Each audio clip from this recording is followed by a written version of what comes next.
Kita tentunya mengenal yang namanya jihad.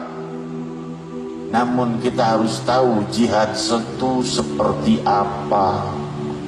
Jangan bicara jihad kalau emosi itu setan, bukan jihad namanya. Hadirin hadirat, beda antara emosi dengan jihad. Kalau seandainya jihad, Rasul bilang jangan memukul wajah, jangan menyerang wanita dan anak-anak, jangan menyerang yang tidak bersenjata, jangan menyerang yang tidak menyerang. Nah, itu namanya jihad. Kalau kita tidak diserang orang, kita menyerang orang. Itu untuk yang di luar Islam, apalagi yang sesama muslimin. Rasul sallallahu alaihi wasallam itu adalah orang yang cinta kepada seluruh makhluknya Allah, kepada sesama manusia cinta, dan Rasul ingin umatnya mencintai manusia, dan belum sempurna iman seseorang sebelum dia mencintai manusia satu sama lain. Jika seseorang mencintai muslimin saja, tidak menyayangi orang-orang yang di luar Islam, maka belum sempurna imannya seperti Sayyidina Muhammad. Ya, tidak ada yang bisa imannya sama seperti Nabi Muhammad tentunya. Tapi paling tidak kita mengambil sebutir saja daripada mutiara-mutiara keindahan budi pekerti Nabi Muhammad, dari rahasia kemuliaan Isra wal Mi'raj Nabi Muhammad sallallahu alaihi wasallam. Hadirin hadirat, siapa yang paling ingin orang non-muslim masuk Islam? Siapa?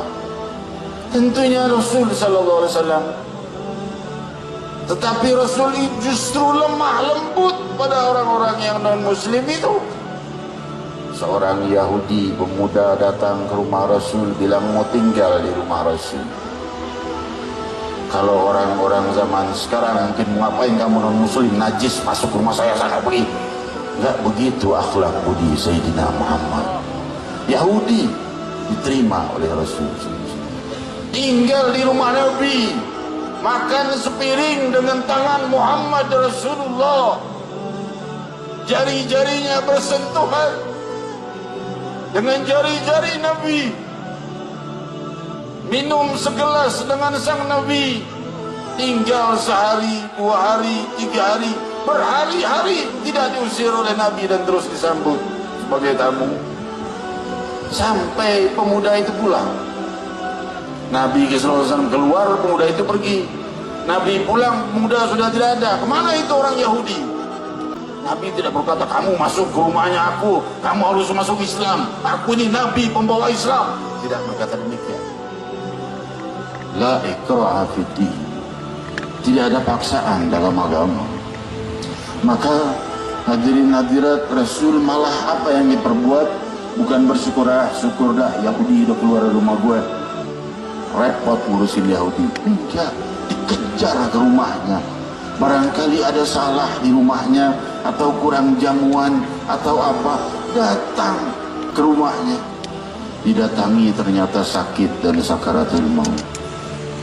Rasul baru berkata, la ilaha illallah, ucapkan. Anaknya melirik bapaknya, diizinkan apa tidak nih mengucapkan la ilaha illallah. Bapaknya Yahudi juga.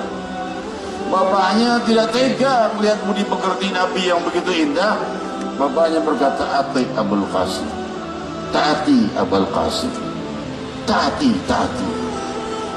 Bapaknya tidak masuk Islam, tapi ngelihat budi pekerti kepada anaknya dan jasa besar, anaknya udah tinggal di rumah Nabi, yaudah taati aja Abul Qasim. Maka ia mengucap la ilaha illallah Muhammad Rasulullah. Inilah akhlak Sayyidina Muhammad. Islam akan berkembang luas dengan kelembutan, bukan dengan kekerasan. Kekerasan hanya akan menghancurkan Islam dan agama kita sendiri dan diri kita sendiri. Maka oleh sebab itu, kelemah lembutan itu perlu.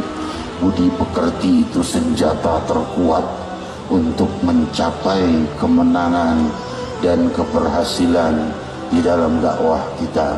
Oleh sebab itu juga layak kita pahami kita sebagai rakyat, antara ulama dan umara layak bersatu.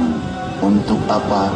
Untuk supaya terjadinya pembenahan masyarakat yang baik. Kalau ulama dan umara itu pejabat, ulama dan umara saling hantam, musuh Islam tepuk tangan, syukur tuh hancur sendiri, dihancurin semua pemerintahnya sendiri, saling hantam sendiri. Jangan begitu ya. Kalau umara kita punya kesalahan, maka coba ajukan kepada gurumu kepada gurunya, sampai kepada guru-gurunya yang punya hubungan dengan orang-orang yang para pejabat itu, untuk menyampaikan bahwa hal ini salah dengan baik. Itulah akhlak Sayyidina Muhammad. Demi Allah, jika beliau hidup, itu yang akan beliau perbuat.